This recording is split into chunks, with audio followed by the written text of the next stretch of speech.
et projection Amérique du Nord 2024, jour 2. On considère un pavé droit, on nous dit que la distance AB est de 3 unités. AE, c'est une unité. D'accord. Et c'est pareil que AD. Et de là à là, c'est 3 unités. On nous demande par la suite, on considère le point I du segment AB tel que AB égale 3 fois AI. Donc si c'est AB c'est 3 fois AI, bah de A à I c'est une unité. Et on appelle M le milieu du segment CD. M est le milieu du segment CD, d'accord. Par la suite, on nous demande de se placer dans le repère A, AI, AD, AE. On a compris ce dont il était question ici. Je vais effacer. Et mon repère est le suivant. Donc A, c'est mon origine. Ça va me donner ma première coordonnée, le vecteur AI. Combien de fois je me déplace avec le vecteur AI. Puis le vecteur AD, deuxième coordonnée. Et enfin, AE.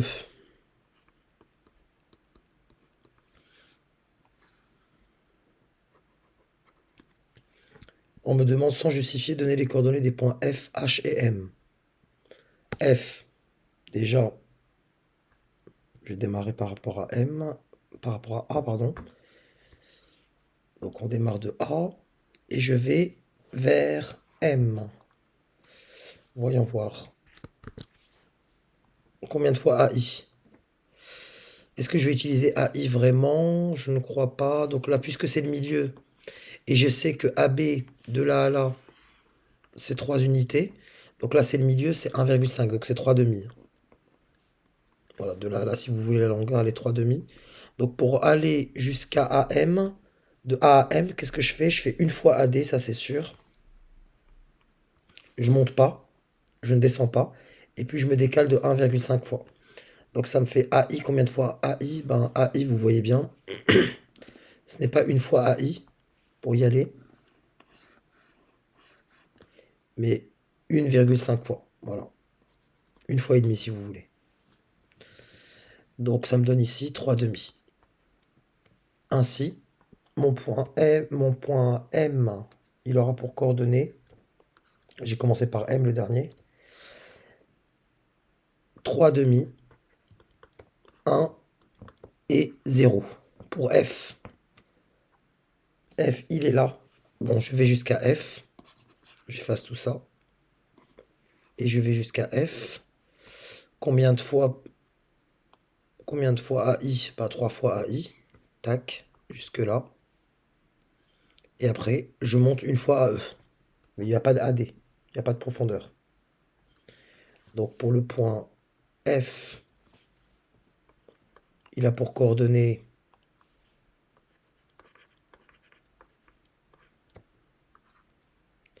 3 fois AI. Donc je me déplace. Puis 0 fois AD. Il n'y a pas de profondeur. Et je monte une fois AE. Par la suite, on me demande le point H. H, où est-il? Une fois la profondeur, une fois la hauteur. Je me décale ni à droite ni à gauche. Donc H, il a pour coordonnées. Il n'y a pas d'AI qui intervient. Donc 0, 1, 1.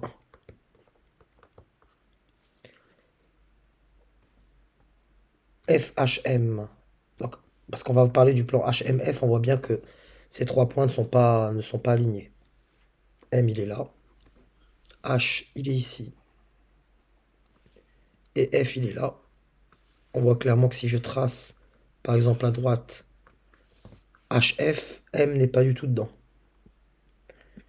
Montrer que le vecteur N est un vecteur normal au plan HMF. Bon, déjà, on va partir du principe que les vecteurs HM et HF ne sont pas collinéaires. Et on va le justifier du fait que HMF ne sont pas alignés. J'expliquerai par la suite pourquoi je justifie Pourquoi même j'introduis l'idée que HM, les vecteurs HM et HF ne sont pas collinaires, car, déjà je justifie pourquoi ils ne le sont pas, car les points H, M, F ne sont pas alignés.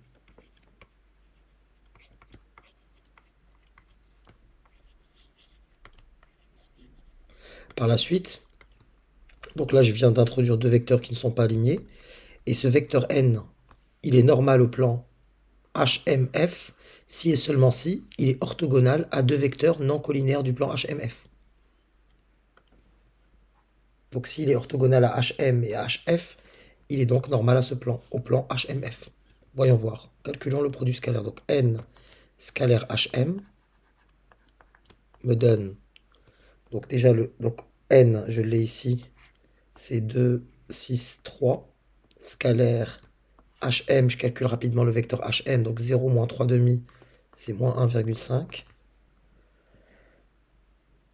Ou plutôt 3 demi moins 0, donc c'est plus 3, plus 1,5. 1 moins 1, 0. Et enfin, 0 moins 1, moins 1. Cela me donne 2 fois 1,5, c'est 3. 6 fois 0, c'est 0. Plus 3 fois moins 1, ça me donne 0. Et n scalaire HF est égal, du coup, à 2, 6, 3 scalaire le vecteur HF. 3 moins 0, 3. 0 moins 1, moins 1. 1 moins 1, 0. Voyons voir ce que ça donne pour le produit scalaire. 2 fois 3, 6. Plus 6 fois moins 1, 0. Et plus 3 fois 0, 0. Et là, je dis n est orthogonal, donc le vecteur n est orthogonal à deux vecteurs, et là je précise bien qu'ils ne sont pas collinaires, à deux vecteurs non collinaires. Ils habitent tous ces vecteurs de HMF. Donc, n est un vecteur normal, et pas d'unicité, est un vecteur normal au plan. Voilà. Pensez quand même à préciser que les deux vecteurs sur lesquels vous vous basez sont non collinaires. En déduire une équation cartésienne du plan HMF, donc là je vais utiliser le cours, hein. C'est surtout le moins 9 que je dois déterminer ici. La difficulté réside vraiment dans le moins 9. Je vais décaler un petit peu et je vous montre ça. Ici, je viens de montrer que donc n, ces coordonnées, je peux les citer, c'est 2, 6, 3 et normal au plan, donc est normal à H, M, F. Donc ces coordonnées-là peuvent me donner l'équation cartésienne. Donc HMF a pour équation cartésienne, a pour équation cartésienne 2x plus 6y plus 3z plus d égale à 0 avec d un réel. Or, il faut le déterminer ce réel et aboutir à moins 9. Vous prenez n'importe quel point qui appartient à votre plan. Donc là, vous avez HMF, vous avez le choix. Je prendrai quand même H pour le 0, 1, 1. Et là, je préciserai que H, or, H appartient au plan HMF, par définition. Il y a sa lettre. Donc, ces coordonnées. Donc, ces coordonnées, les coordonnées de H. Donc, ces coordonnées. À savoir 0, 1, 1. Vérifie l'équation. Je vais l'appeler E directement ici. Comme ça va me simplifier la rédaction. L'équation E.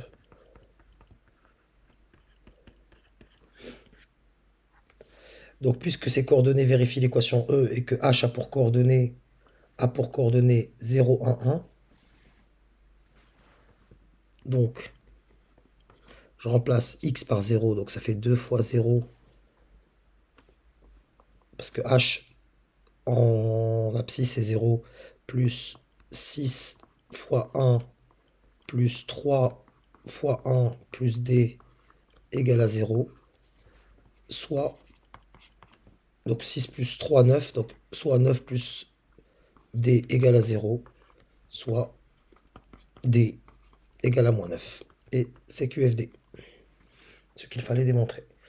On nous dit le plan P, dont une équation cartésienne est 5x plus 15y moins 3z plus 7 égale à 0, est-il parallèle au plan HMF? Donc là, on est amené à étudier les relations entre deux plans. On nous demande si les deux plans sont parallèles et on dispose des équations cartésiennes du premier plan et du deuxième. C'est assez simple. Qu'est-ce que ça signifierait un parallélisme? Imaginez, voilà, vous avez votre plan ici. Ça, c'est notre plan HMF. Imaginez-le. C'est pas très beau à voir, mais voilà. Ici, c'est HMF. On vient d'indiquer que le vecteur n était normal au plan HMF. Autrement dit, s'il perfore, il va perforer de manière perpendiculaire. Donc là, c'est le vecteur n qui est normal. Or, deux plans seront parallèles si et seulement si un vecteur normal à l'un est normal à l'autre. Autrement dit, ce vecteur n qui est normal au plan HMF, il sera également normal si les deux plans sont parallèles. Et s'il n'est pas normal au plan bleu, ça signifie tout simplement que ces deux plans n'étaient pas parallèles. Et voyons voir donc, du coup, si mon vecteur n, donc la question qu'on va se poser, c'est n est-il normal à P? Autrement dit, je vais extraire le vecteur, un vecteur normal ici, normal à P. Est-ce qu'il est collinéaire à ce vecteur-là? Donc j'extrais de ce plan P, donc le plan P a pour vecteur normal, a pour vecteur normal, je le cite, je l'extrais, donc c'est 5, 15, moins 3. Or, on va l'appeler N1. Or, N1, c'est visible, hein, et N, le vecteur N, ne sont pas, je le répète, hein, ici les coordonnées de votre vecteur N, c'était, vous l'avez au-dessus, c'est 2, 6 et 3. Vous n'avez que des positifs.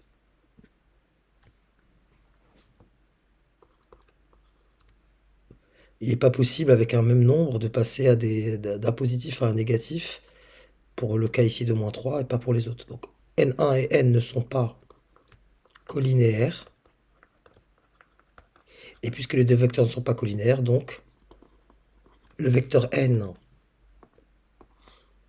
tout simplement, il n'est pas le vecteur N. Donc le vecteur N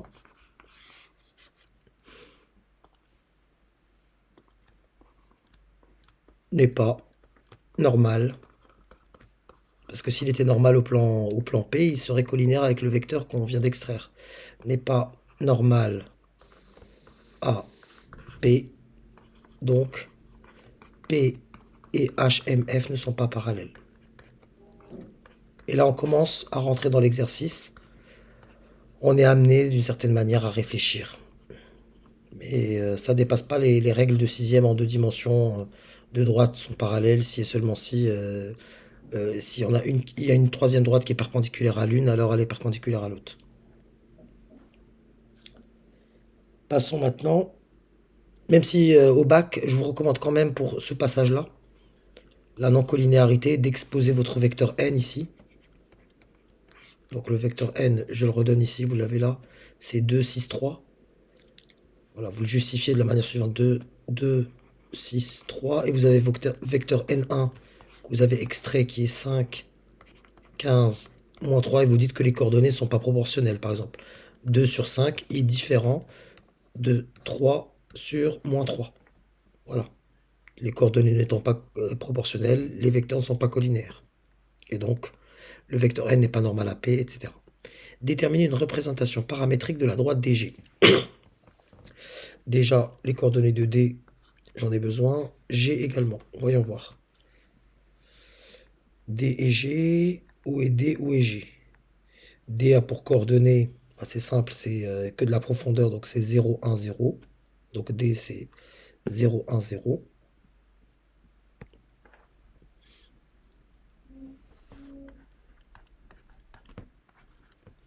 Et pour G, pour aller à G, voyons voir, on va effacer tout ça. Pour aller à G, qu'est-ce que je dois faire? Une fois AI, deux fois AI, trois fois AI, une fois AE, parce que je dois monter, et une fois la profondeur. Donc c'est 3, 1, 1.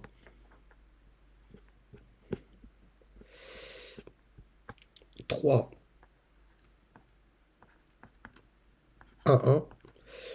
À partir de là, je calcule le vecteur DG. On le fait de tête. 3 moins 0, 3, 1 moins 1, 0, et 1 moins 0, 1. Et là, on a le choix. Est-ce qu'on choisit D? Est-ce qu'on choisit G? C'est comme vous voulez. Je vais quand même choisir le D parce qu'il n'y a qu'un seul nombre ici. Donc là, à droite, l'équation de la représentation paramétrique de DG. Donc DG de point X, Y, Z. Avec T1 réel. Je prends les coordonnées du point là, c'est 0 et plus le vecteur ici, du coup c'est 3T. 0 plus 3T si vous voulez. Après, Y égale la coordonnée, donc là c'est 1, 1 plus 0T. Et enfin, 0 plus 1T. Donc 0 plus T. Pour l'écrire bien sûr plus simplement, hein. X, Y, Z égale, donc 3T, 1 et 0. Et plutôt T.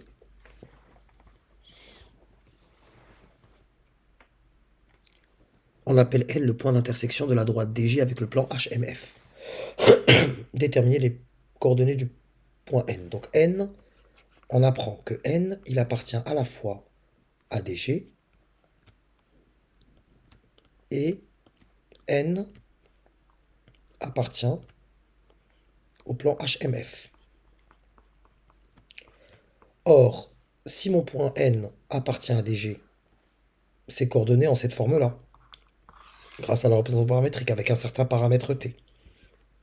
Donc je vais injecter, et HMF, j'avais dit pour HMF, là pour reprendre les informations, donc HMF, son équation cartésienne de points, on va remonter pour la voir.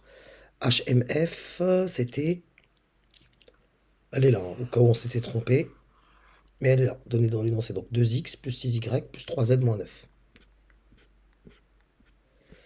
Ce qui me donne du coup 2x plus 3y plus 6x moins 9. Plus 6z, pardon. Quoique, attendez, je crois que je me perds là. Je reprends tranquillement, donc ça me donne 2x plus 6y. 2x plus 6y, donc je me trompe. Donc 2x plus 6y plus 3z moins 9 plus 3z moins 9 égale à 0. Et n appartenant, puisqu'il appartient à la droite DG, quoi qu'il arrive, ses coordonnées à n, les coordonnées de n sont de la forme, donc 0 avec t réel, hein, t1 réel, ses coordonnées sont de la forme 3t, 1 et t. Ce que je vais faire, c'est que puisqu'il appartient aux deux, je vais injecter, pour déterminer le paramètre t, je vais injecter ces coordonnées dans ma droite. Ce qui va me donner, en injectant les coordonnées de t, non pas dans ma droite, mais dans mon équation cartésienne, j'obtiendrai 2 fois x, donc x c'est 3t, donc 2 fois 3t, plus 6 fois y, donc 6 fois 1, plus 3 fois z, donc 3 fois t, moins 9 égale à 0. Ça me donne Donc, 6t plus 6 plus 3t moins 9 égale à 0, soit, bien sûr, au départ, il faut vraiment partir du principe, donc t vérifie, hein. C'est le t qu'on cherche, hein. L'équation, voilà, et on essaie de le déterminer. Donc là, 6t plus 3t, ça me donne 9t. 9t, j'ai du 6 moins 9 moins 3, je fais passer de l'autre côté, passez-moi l'expression. On est quand même en terminale, donc t égale à 3 divisé par 9, c'est-à-dire 1 tiers. Donc t égale à 1 tiers. Et puisque t égale à 1 tiers, mon point n, il aura pour coordonnées. Donc 3 fois 1 tiers, c'est 1. Puis 1, ici, c'est une constante, et 1 tiers. Voilà pour les coordonnées du point n. Le point R de coordonnées est-il le projeté orthogonal du point G sur le plan HMF? Il faut déjà comprendre ce dont il est question ici. Vous avez un plan HMF, je reprends le dessin là, qui vaut ce qu'il vaut, hein. C'est de la projection de bas étage. Là, vous avez un plan, le plan HMF.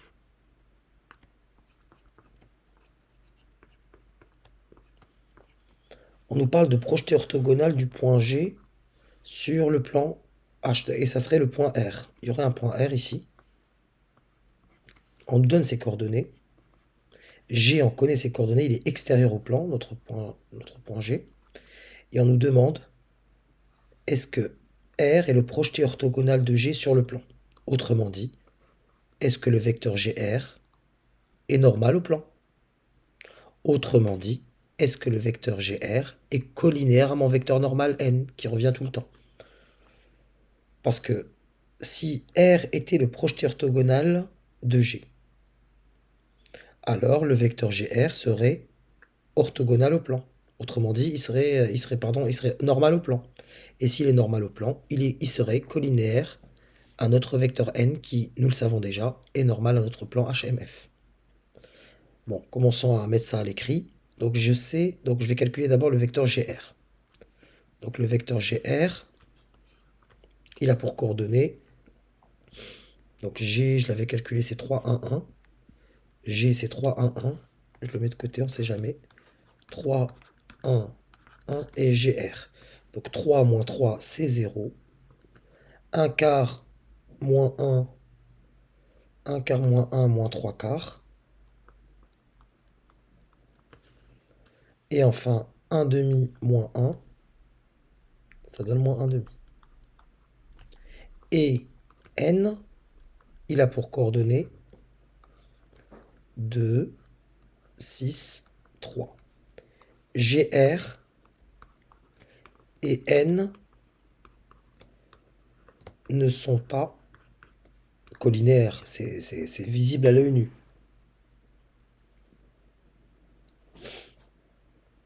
Ne sont pas collinaires. Donc, GR n'est pas normal, n'est pas un vecteur normal, n'est pas normal à HMF. Et s'il n'est pas normal à HMF, ça veut tout simplement dire que cet angle droit n'existe pas. Donc, pour cette question, est-il le projeté orthogonal? Non.